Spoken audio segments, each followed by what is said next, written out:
young ladies vachiri kudzidzisika journalism. I like that.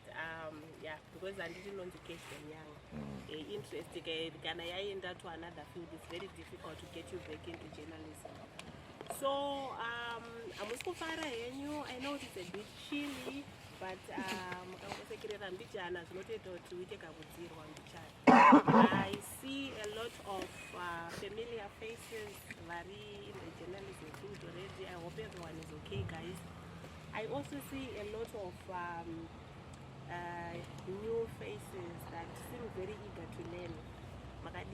For the benefit of those who don't know me, maybe I'll just briefly introduce myself. My name is Mrs. Wendy Nyakurerwa-Matinde. I'm the editor for Manica Post. I've been in the journalism field, I think, for more than a decade now. I've worked for the Sunday Mail, and then I've also worked for the Business Connect, and now I'm working for the Manica Post. Like other journalists, I think I started my career in public relations. Most people in public relations, they usually start as journalists, also move into PR. I mean, I did it the other way. Now that allows me to understand the tarisirwa kunzwikane ma journalists, because my journalists, when they are looking for information from people in the corporate sector, but so then I sort of have an understanding of what my journalists want and what the PR people want. So I think that gives me a good understanding. Now, considering that we have got a mixture of people who are already in the journalism field and my citizen journalists, I think our training is going to be a hybrid sort of training, because already these guys will sort of have kind of refresher course. They will take it as a refresher course. So maybe to kickstart that whole process, maybe let me give you a scenario so that we get a better understanding with the citizen journalists. So let's say, for example, I must understand what most of you are from Penalonga. Yeah. So let's assume we're in Penalonga, and then in this mining community, and then there are these two men who are dating the same woman. They are very much in love with this same woman. And then this lady is very careful. So every time the other guy is coming, the other guy is not there, and then it goes on like that, and everything. Everyone is happy because they are doing and then one day, these guys they clash. There is a serious fight, because remember, we are and the same is happening with this guy as well. And then they clash, and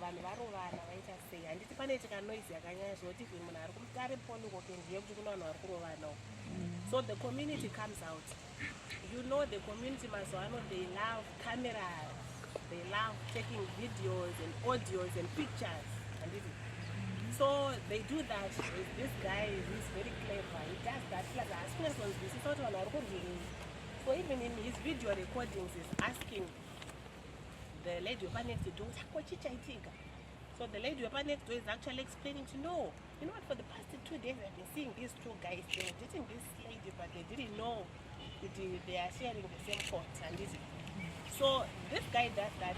In his mind, he's just doing it because he would like to circulate it per WhatsApp and appear clever to his friends. And that's how we feel. Can just circulate with my own accident. I think about Christmas past that circulate. So he does that, and he actually manages to do that after he's got all the information that he needs. And the information is complete. It's a total package. That's what editors call it. When you have got a video, you've got pictures, and you've got audio and everything. It's a total package. Because my audience is early. I know that they consume news in different formats. So you see, usually like from my side video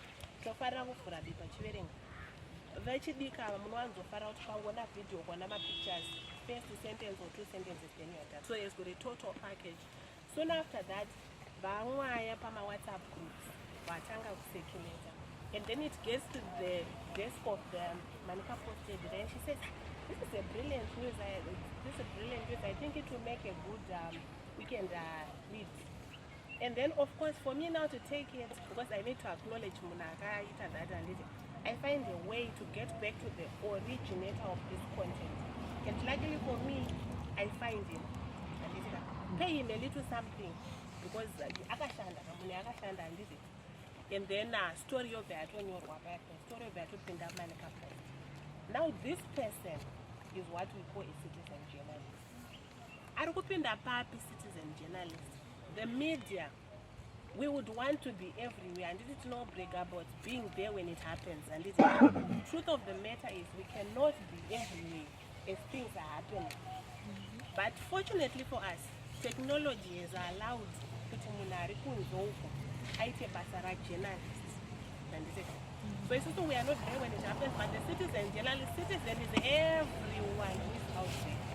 So the good thing about it is that very cool is those things are happening. So by the time in this particular scenario, by the time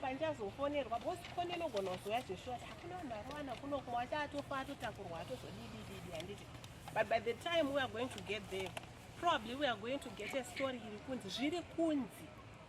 So you see the difference between munhu anga aripo zvinhu zvichiitika munhu iye achatora all the necessary details because they are there, things are happening, as opposed to munhu achazosvika achiti zviri kunzi bhosi pari kunzi zviri kunzi uye akataura kati zviri kunzi akati zviri kunzi chazosvika kuna uyu yatova distorted handiti.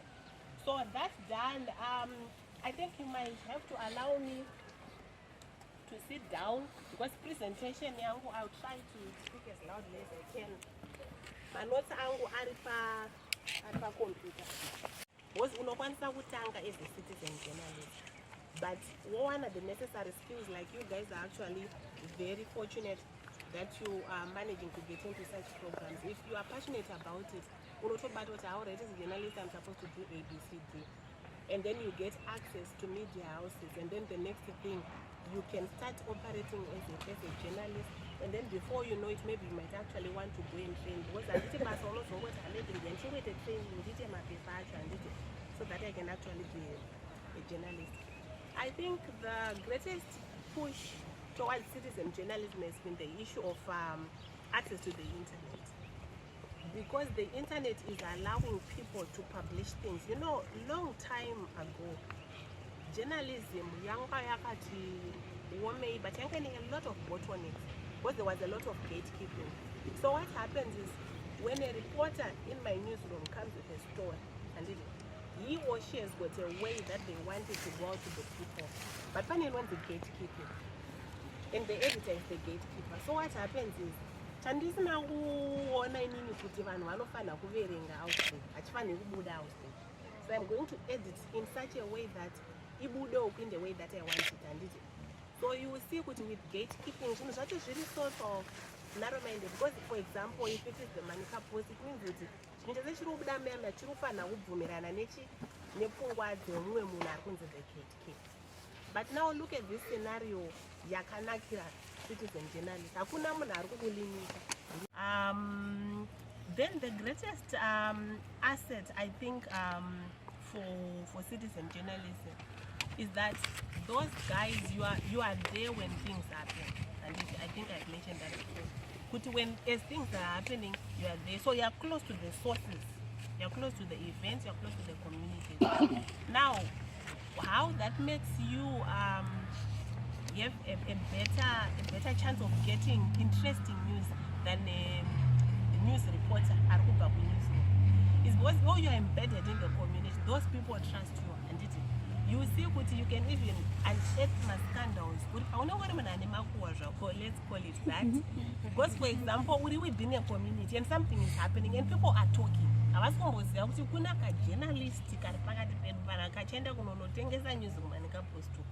But you all read as a all the relevant information because apana munhu ari kutya kutaura.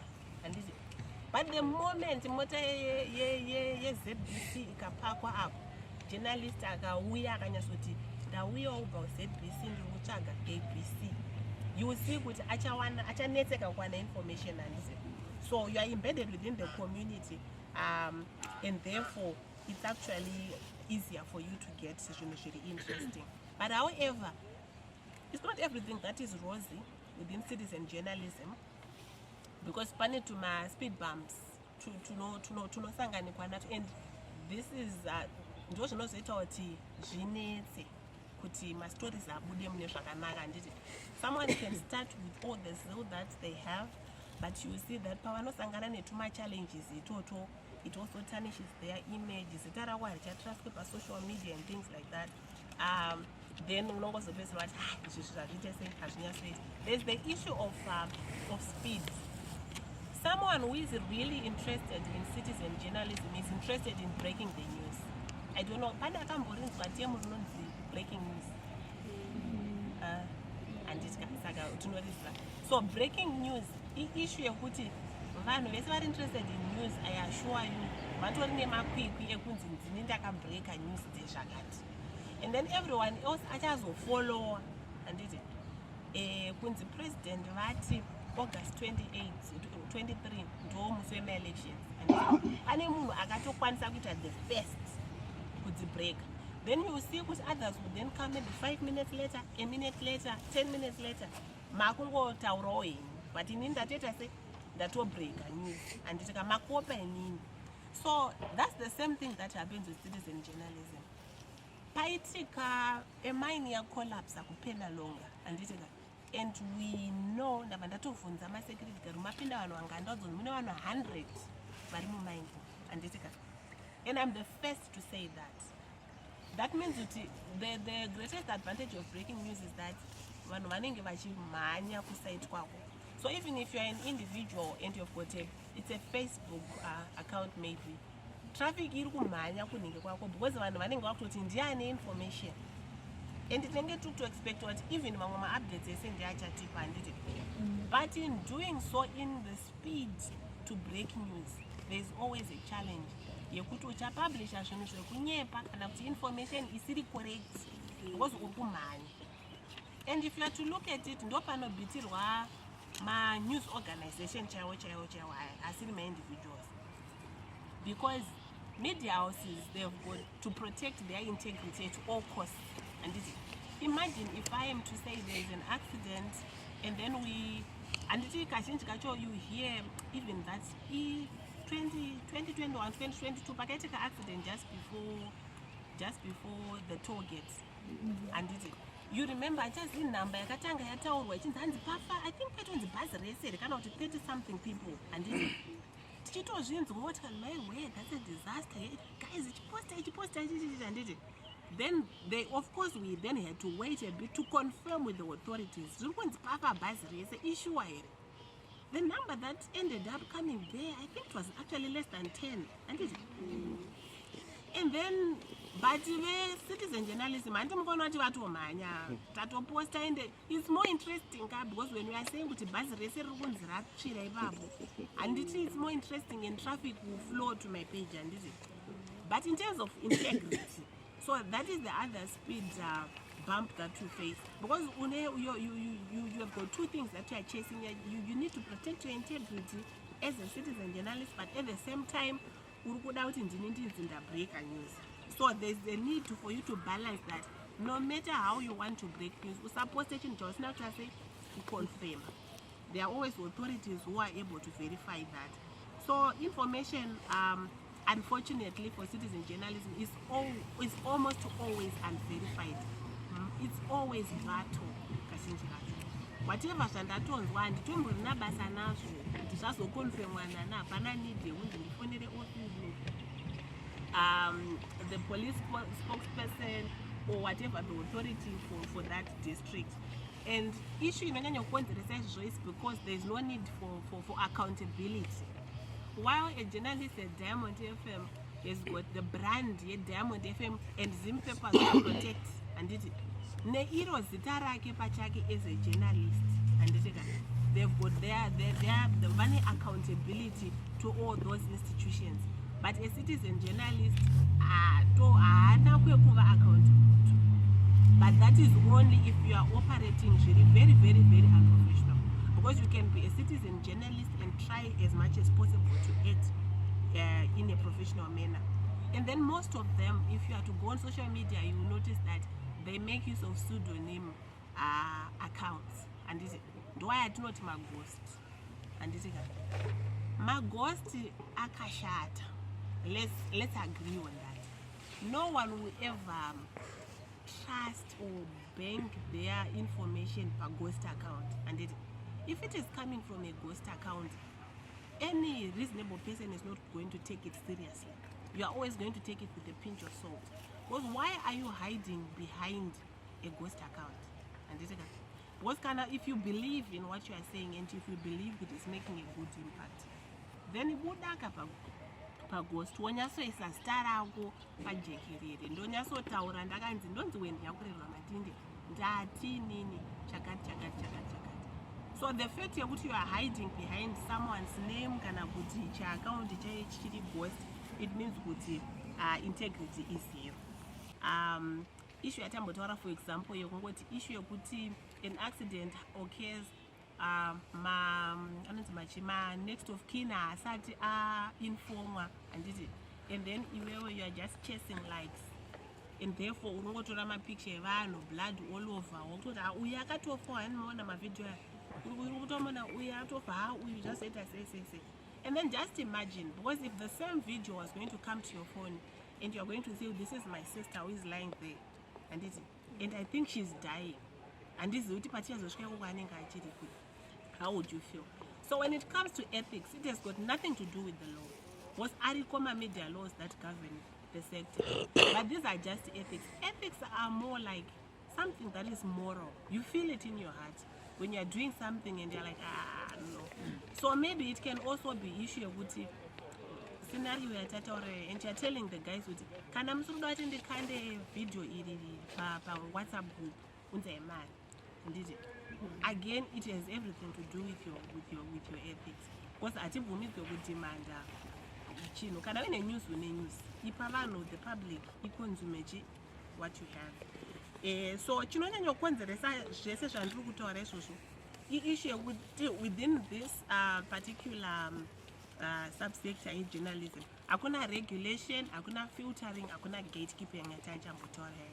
So you would then see kuti in as much as tichiti gatekeeping inoita kubvisa tumwe tuma interesting tidbits data from the news, and it's actually okay because there's an overall eye inenge ichitarisa kuti izvi zvinoita here izvi kuti vanhu vakonzwe, and because generally when it comes to journalism we are doing it for the sake of development, and I know kuti tinotsvaga zvinhu zviri interesting, scandals and all, because ndo zvinozoita kuti mapepa atengeswe.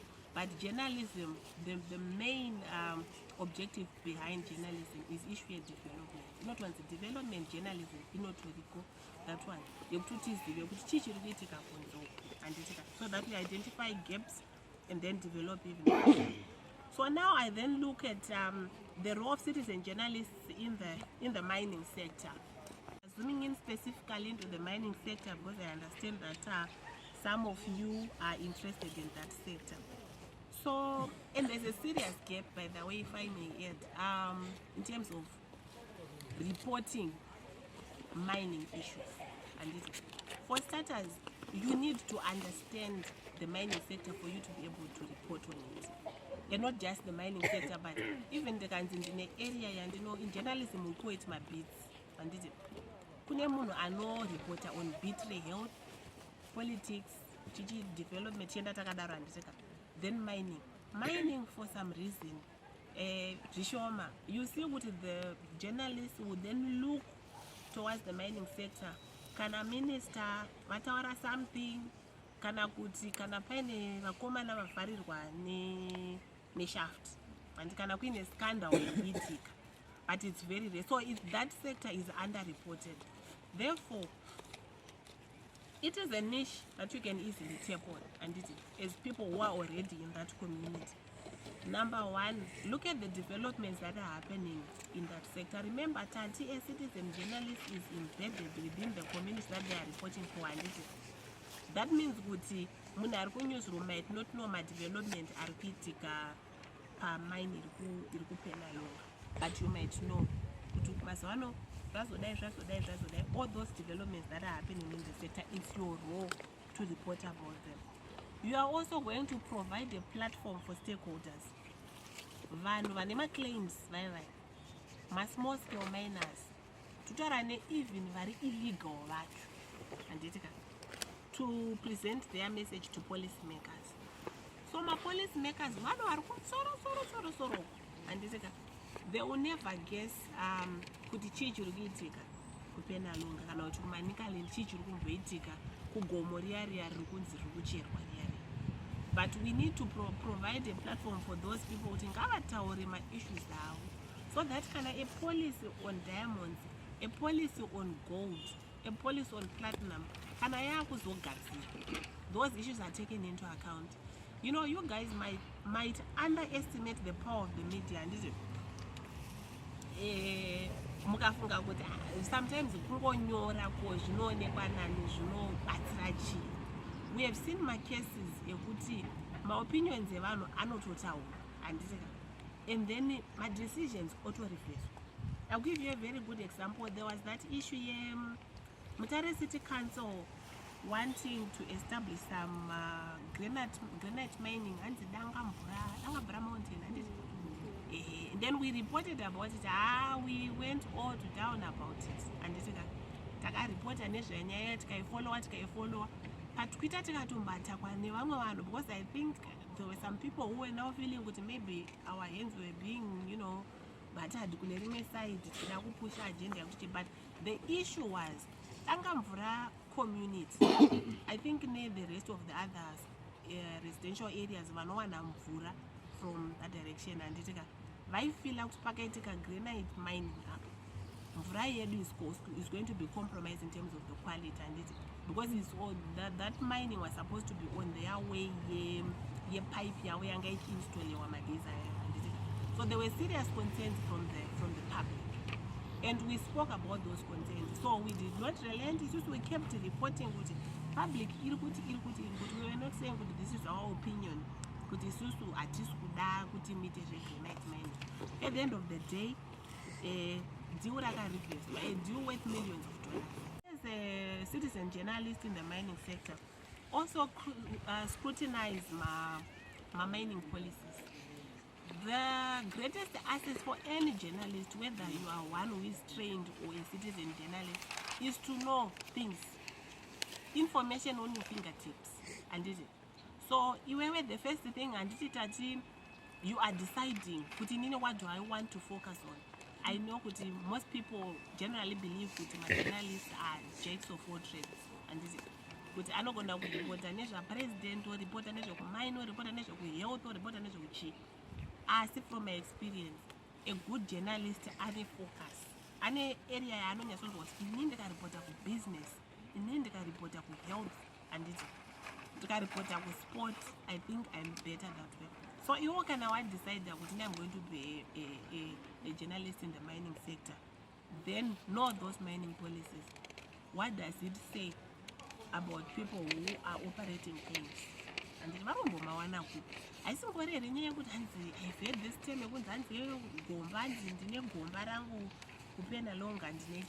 is it an issue that I just go there and then I say right how exactly do I go about it? And so you are on the ground, you scrutinize the mining policies and try to see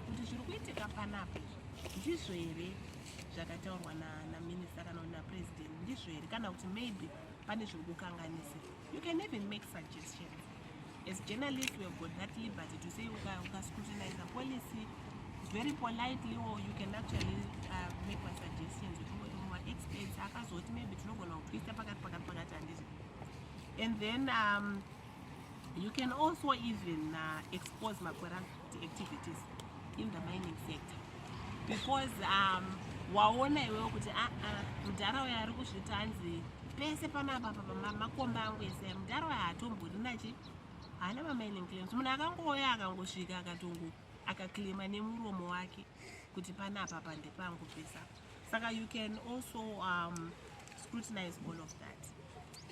Now that we have covered that, and I believe maybe we are now in one room with my journalist my citizen journalist are panel. Maybe we can just quickly look at what maybe journalism 101 college hard news, because any event, by the way, can be written in two different ways.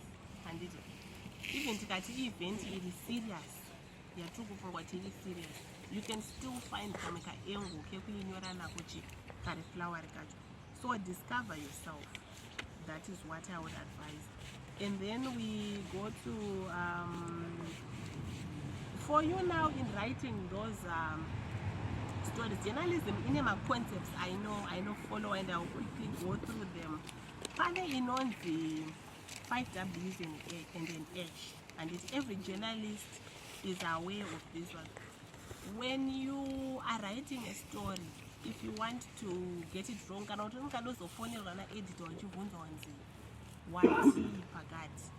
if you are to follow concept here, what happened, when did it happen, where did it happen, who was involved in this, and why did it happen. Why can be used in analysis impact and then how did it happen. So if you are able to answer those 6 questions in your story, you will see that your story is complete.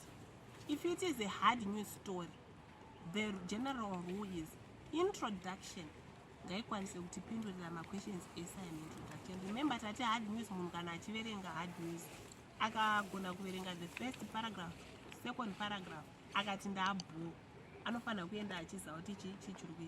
so for example, you're going to be saying mining claim iri kupenda longa inonzi pa collapse at the mining shaft, and kune vakomana vanga vari underground 5, and zvokuti uri kuona kutoti munhu atonzwa kuti chii chaitika, how and kwanga kuchinaya, and then mining shaft ikabva yacollapse, atopindura how, why, what, everything, and then that story will be complete. That way, as you are collecting your information, it becomes easy.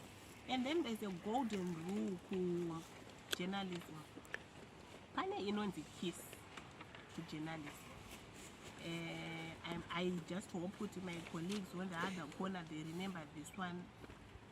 KISS, it stands for keep it short and simple.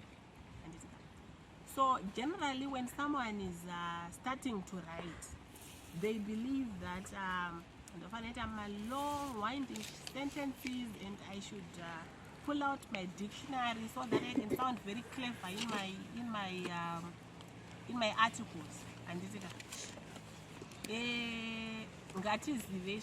journalism, you do not need to sound very, very learned. The purpose of writing articles is to communicate. And now when you are not communicating, apana zvatiri because inini handina time yekumboita ndichimbonoinda paGoogle kuti ndibvunze zvanzi chiiko zvanzi chii, but we come across articles akadaro even in newspapers, and it's not effective communication. Story can be very interesting asi yakanyorwa basic words, and so it's just about the style of your writing, but you do not need to sound complicated, otherwise unenge watopwanya. That golden rule, you're going to keep it short and simple. So keep it short. Again, you don't need to mumble. A well-packaged story can have 500. It's a feature, and I can use 500 words. And my picture 4. Because today's reader is more interested in visual. Then when I go to the online platform, there are video, audio, and it's a well-packaged story. But story are very simple. But the thing is, how many of us read my stories? 2,000 words. And 2,000 words is almost like what, like half a page. When I know the page, the whole page, and it's just a grey text. And from experience, my stories are yes, a certain audience is interested in reading zvakareba, but very limited. Then just quickly I'll go through the pillars of good journalism. Now these ones there's issue of being thorough. You need to ask as many questions as possible if you're doing a story, and there's no story, there's no question that is considered stupid. You may think, I think I'll sound stupid, but no. Can I find any gap or corner or ask? Accuracy, this one I think we do not need to hammer on that. Just get your facts right. Can I also use here even it's from a trusted source, just fact check and it could be sure. We need to make use of my multiple sources. This is another important rule in journalism. Someone has researched, someone sat down to write something. You cannot just take that work and claim that it is my work. And so we just acknowledge in journalism our sister publication chronicle yakamboti because zvakatonyorwa dharana chronicle handiti unofanira kuacknowledge. Even if it is a scholar akanyorwa something vakaresearcha vakanoti kumining sector kunoitika zvakati acknowledge. So unotaura kuti according to ningi anoti report yakati inoti, but vamwe manje they are tempted when they come across information inonakidza to claim kuti ndini ndiri kuita sei ndiri kuzvitaura. And then why journalism actually is important in the first place. It's a watchdog in society. Whatever should be tika, and we are there to see. We keep our eyes open to what should be tika, and then informing citizens and giving feedback to the policy makers. By the way, issuing on the democracy and tika is only possible in an informed. With informed citizens. Because it's also like we know nothing.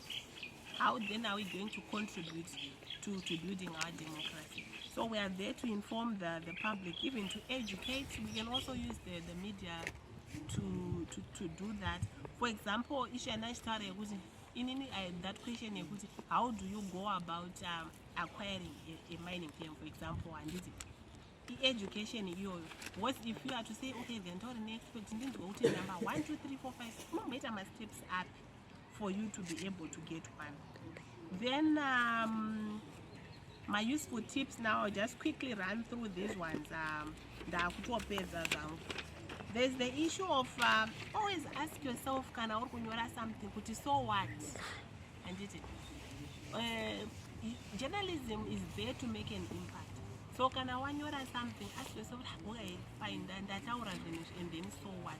So try to identify put in an impact here.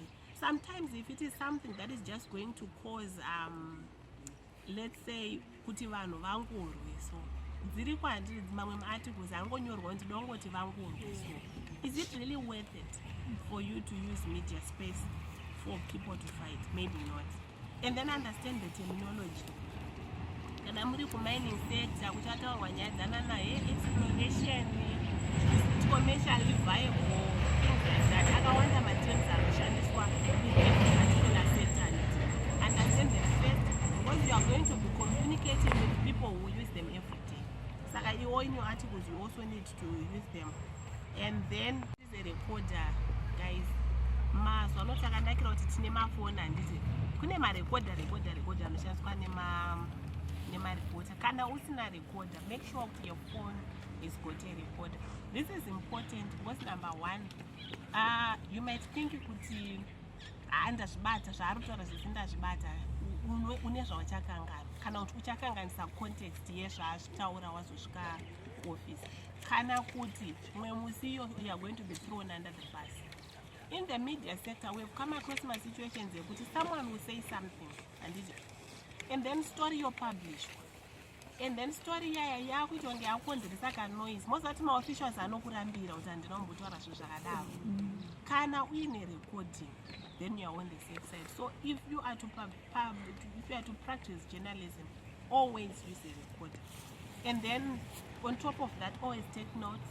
So there's that issue yekuti we've seen my journalist yekuti ndiri kuita interview yangu and I'm recording, and therefore I don't think kuti pachine need yekutora manotsi.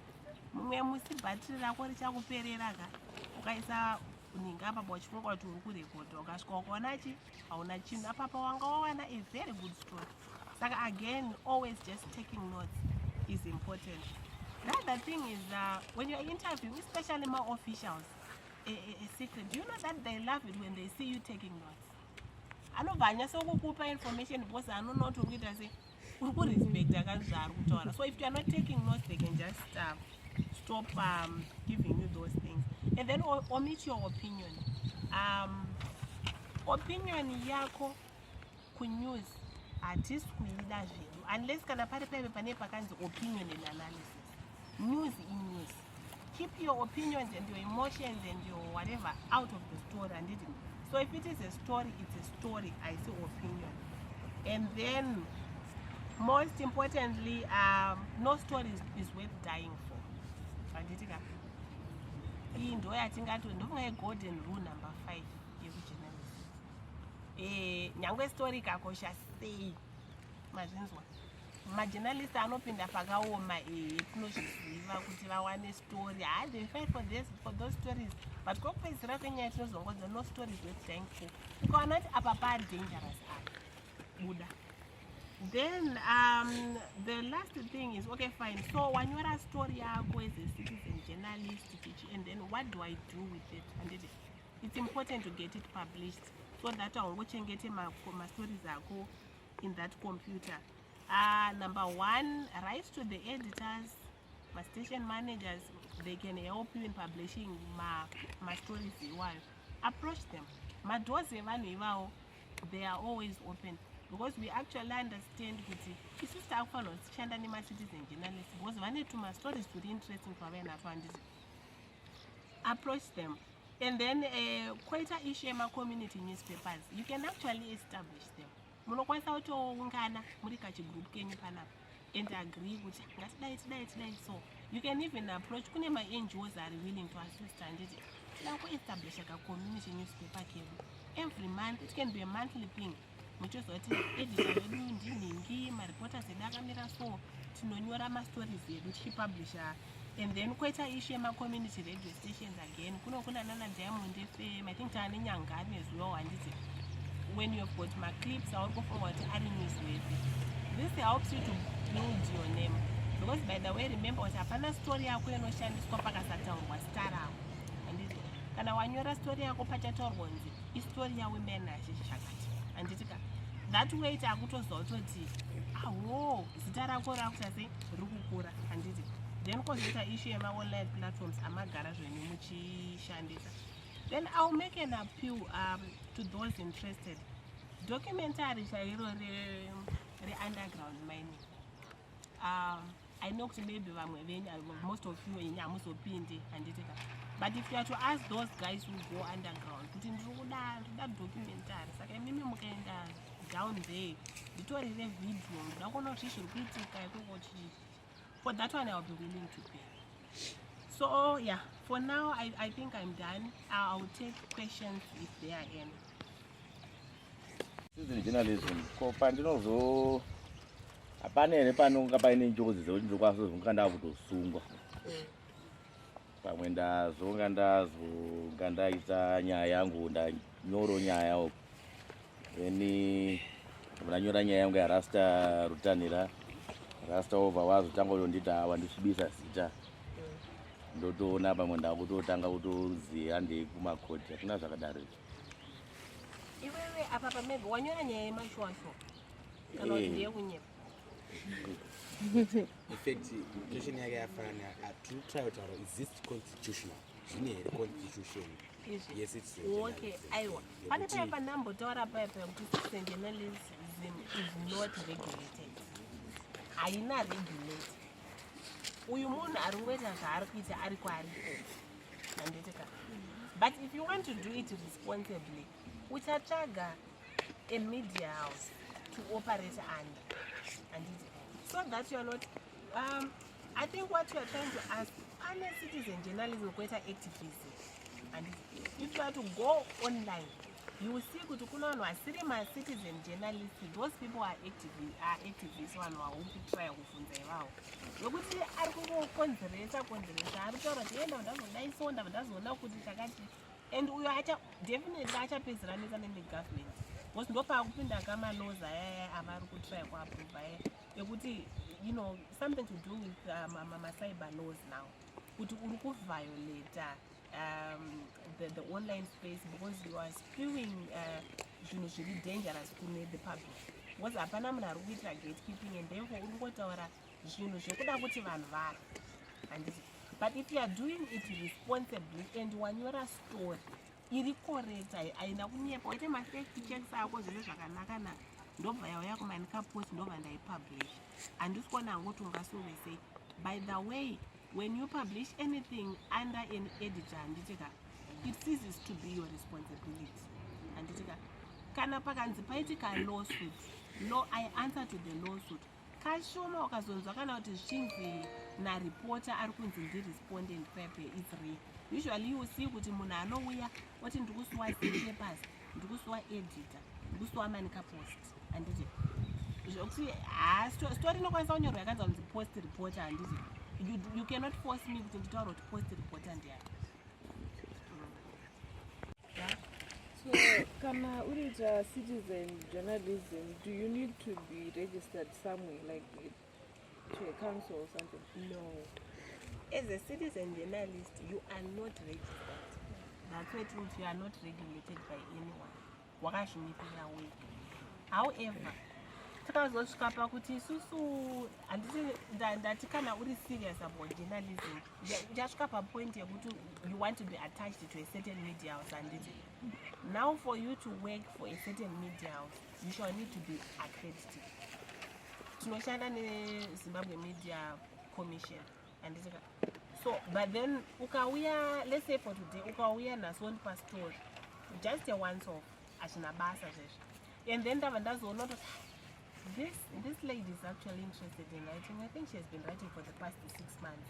Ndakutodawo to accredit, because kuri kwanzi pakazoita ma-problems, handiti Zimbabwe Media Commission, we need to know this person was working for Manica Post and atori accredited.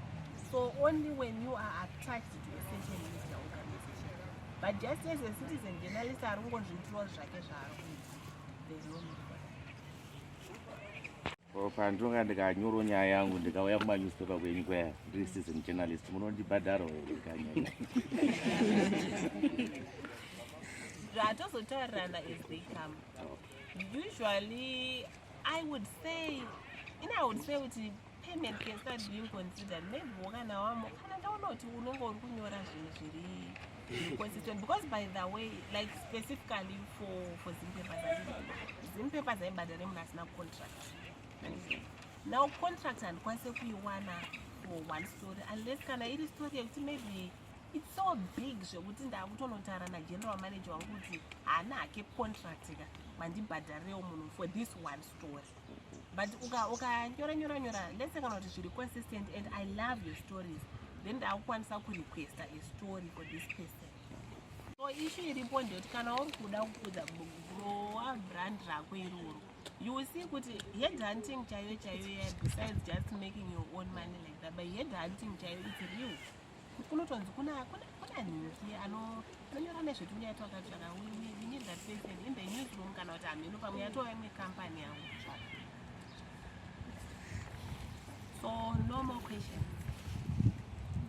All right, thank you.